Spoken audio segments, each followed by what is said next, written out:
Hayang karong simanaha, mabalik na ang supply sa kuryente sa Lapu-Lapu City Jail Male Dormitory. Samtang bisan sa nasinating kalisod o sa risgo.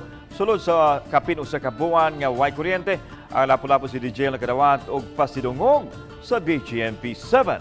Siloan meron dina sa report. Sukad kagahapon sa hapon, nagkapuliki kini mga personnel sa MECO sa pagpabarog sa bag-ong mga poste ug pag-ili sa transformer haduol sa Lapu-Lapu City Jail Male Dormitory. Ang naasoing facility nahimutang sa Barangay Mactan, nga usa sa mga barangay di inubay-ubay sa mga wires ug transformers ang nangahanaw human sa bagyo. Hinuon gipasalig sa Mactan Electric Company nga mabalik na ang supply sa kuryente sa facility karong simanaha. Hopefully nga kuan today mahuman to sila dito sa City Jail. They will have power today. Una nang gipahibaw sa MECO nga 100% na nilang na-energize ang mga feeders o backbones sa tibok Mactan Island ug nakatutok na sila karon sa pagsulbad sa supply sa kuryente sa mga interior roads. Gipasalig sa MECO nga hayan karong simanaha tutukan nila ang pagpayom-ayom sa mga badly hit areas dinhi sa Lapu-Lapu City sama sa Barangay Basak, Gunob, Agos, Maribago ug Marigondon.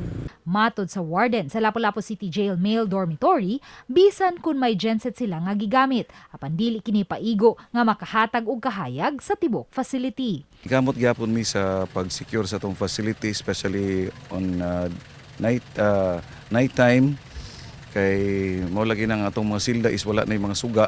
Naay mga sugas pasilyo na lang atong nabutangan tungod kay limitado ang capabilities sa atong generator nga gigamit. Gani nahunong usab ang usa sa mga livelihood activities sa mga PDL nga paghimo og mga saw blades. Apan bisan pa man niini, inanay nga nakapaayom-ayom ang Lapu-Lapu City Jail Male Dormitory sa mga nangagubang mga atop sa ilang mga selda ug admin building, pinaagi sa abag sa mga NGOs ug private sector. Itong istorya permi ang mga PDL nga nakasurvive na ta 2 years at pandemic. So kanikaya gyapon ni nato.